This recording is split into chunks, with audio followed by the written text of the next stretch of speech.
Hi, how are you today? I'm doing fine, thank you. I know you called a few days ago and said you needed to come in to speak to me about some stuff. Yes, Okay, my what's on your mind? my wife really encouraged me to call your office and to make an appointment because I'm just so concerned about my daughter to the point where I can't sleep. She's about to get ready to go to college, and she's my first daughter, and she's the first daughter to be leaving the house for college, and I'm just getting flashbacks from when she was a baby. She was a micro preemie, and we almost lost her. She was in the intensive care, and I've seen her go through so much. And now my baby is going to college, and she's not going to be near us. She's actually going to Spain, way across to the other side of the world. And I'm just fearful. I hear a lot of stories about young people in college and how some get lost, some get abused, some get raped, some get killed.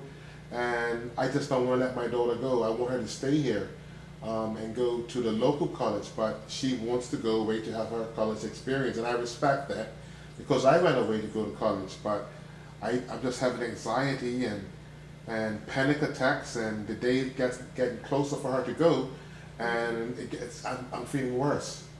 Okay, so you're here today because your daughter is about to go to university. Congratulations on that. Thank you. And even though that's an exciting time, it's causing you some fear, well, some anxiety, Yes. because it's bringing back some memories of when she was born, and it feels like you're losing her again because you almost lost her when she was born. Yes. Okay. And from when she first came out of her mother's womb early in life, and they had a monitor on her when she came home, because if her heart stopped beating because she was so premature, I would have to shake her. So I've always been there for her and looked over her. Watched her grow and develop. When she's decked out on bikes and she's fallen, I've been there to put the band-aids on there and to give her the security and the care when her mother's off to work. And I just don't want to lose her. I want her to stay here. And my wife's just having a hard time dealing with me because I'm so paranoid about that something's going to happen. Okay, so you're afraid that when your daughter goes abroad, you're afraid because you think that you won't be able to be there for her to protect her, like you protected her all along. Exactly. Right up to last week, I protected her, and it was a problem with the car. If I didn't fix the car, then she may have gotten in an accident, and there's no be no one there to be looking out for her best interest. And I'm her father, and I've been the man in her life, and it's just gonna be so hard for me to deal with that reality. I can only give her advice on the telephone, and I can't be there for her. And sometimes I feel like moving with her when she goes to Spain and finding a job over there. So I'm just trying to get all this anxiety out and just to accept the fact that she'll be okay. She's a big girl, I guess. And your wife, you mentioned that your wife, she suggested you come and talk about it because it's producing so much anxiety, and this is because I guess she's not going to be under the same roof. And even though you can pick up the phone, and even though there's so much technology, you still have concerns. That's exactly what my wife said. She says, honey, they have the technology out there. They have these internet sites where you could actually see and speak to her and see her while you're talking to her. And I just don't understand why she doesn't have a problem. My wife, she doesn't have one concern in the world, and she thinks everything's just gonna be great and fine.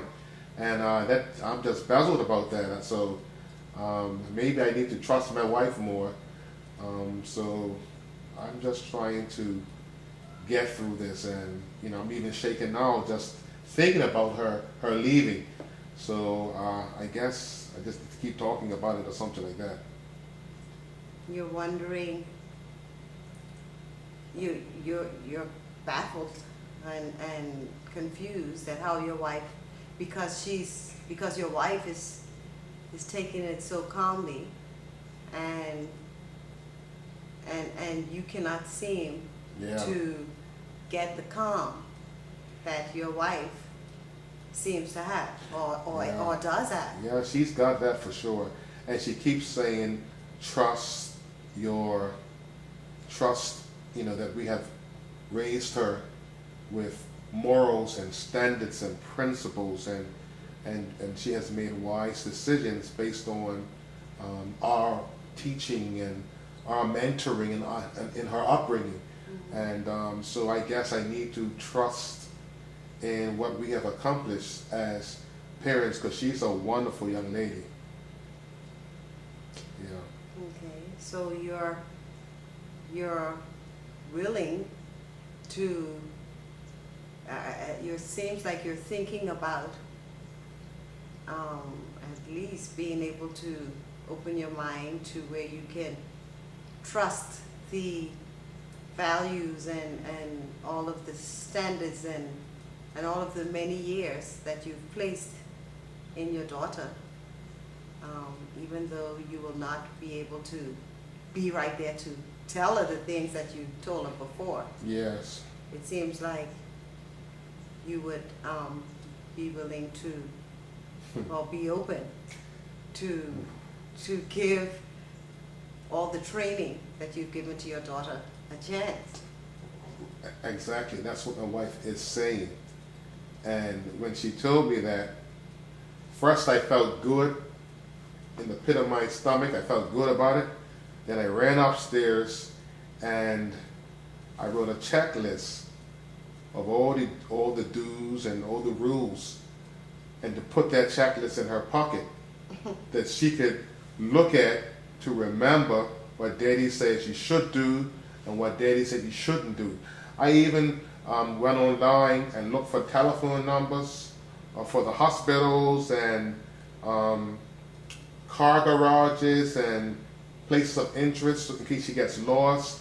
So even though I guess I should trust in our upbringing, I still feel insecure, and I find myself trying to do extra measures to safeguard my child. So you're conflicted, because one moment when you're speaking to your wife, the idea of trust seems good, but when you think about it in the quietness, you have to, the fear and anxiety comes up again. So you're conflicted, because one minute you Exactly. feel this way, the other Exactly. minute you feel anxious and fearful. In the quietness and when I'm actually thinking it out, I think about scenarios. I think about, okay, she gets lost and she flags someone down to pick her up, and the person who she flags down means her harm. Or I think about she gets a flat tire and she doesn't know how to change the tire, and on a lonely dark road, and no one is able to come to help her, and she's out there in the middle of the night, and I wake up, or when I fall off to sleep, or I just get fearful. And I don't know if it's natural, or do all fathers go through this, or it's just me, you know?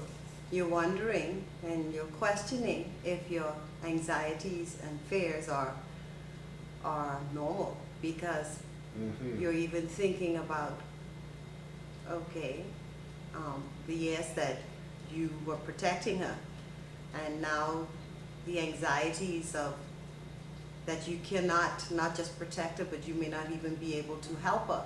Yes, exactly. And so you're wondering if these kinds of thoughts, if these are normal thoughts, and if, Yes. or are you somehow becoming overly anxious. Yes. It's been wonderful talking with you, and I hope in our next session we'll talk some more about your daughter going off to school. Thanks for your time today. Thank you so much.